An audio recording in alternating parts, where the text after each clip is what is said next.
নমস্কার বন্ধুরা, welcome to Soma kitchen.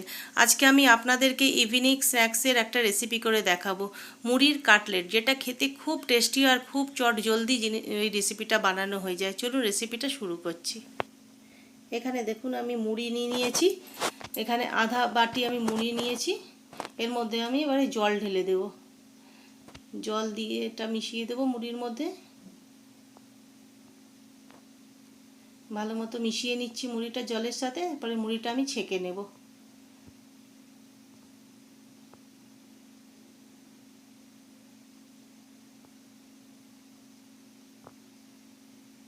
দেখুন মুড়ির থেকে জলটা আমি মুড়িটা ছেঁকে নিয়েছি, জলটা সব ফেলে দিয়েছি আমি।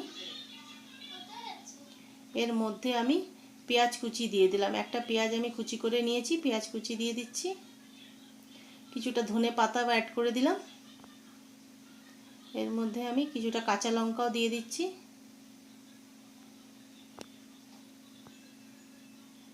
দেখুন হাফ চামচ আমি হলুদ গুঁড়ো দিলাম, হাফ চামচ জিরে পাউডার, হাফ চামচ ধনিয়া পাউডার দিলাম, আর হাফ চামচ লঙ্কার গুঁড়ো আমি দিয়ে দিচ্ছি। নুন দিয়েছি, স্বাদ অনুসারে নুন দিয়ে দিয়েছি আমি। এক চামচ দেখুন আমি আমচুর পাউডার দিয়ে দিলাম। আদা রসুনের পেস্টটা আমি হাফ চামচ দিলাম। চিলি ফ্লেক্সও একটুখানি আমি এর মধ্যে অ্যাড করে দিলাম। এখানে দেখুন আমি বেসন মিশিয়ে দিচ্ছি,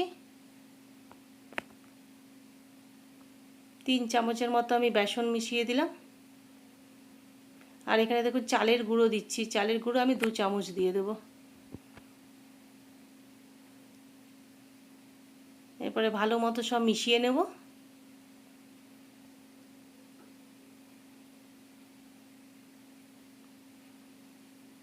জল দিয়ে এটাকে একটুখানি ভালো মতো মিশিয়ে নিতে হবে, একটা ডো টাইপের যেন হয়ে যায়। দেখুন ভালো মতো আমার এটা মেশানো হয়ে গেছে।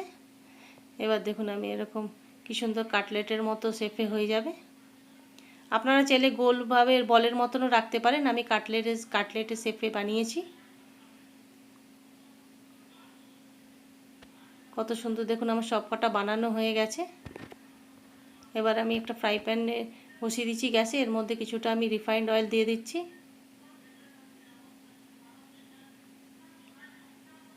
তেলটা গরম হয়ে গেছে, এর মধ্যে এবারে আমি সব এগুলো দিয়ে দিচ্ছি, মুড়ির কাটলেটগুলো যে বানিয়েছি।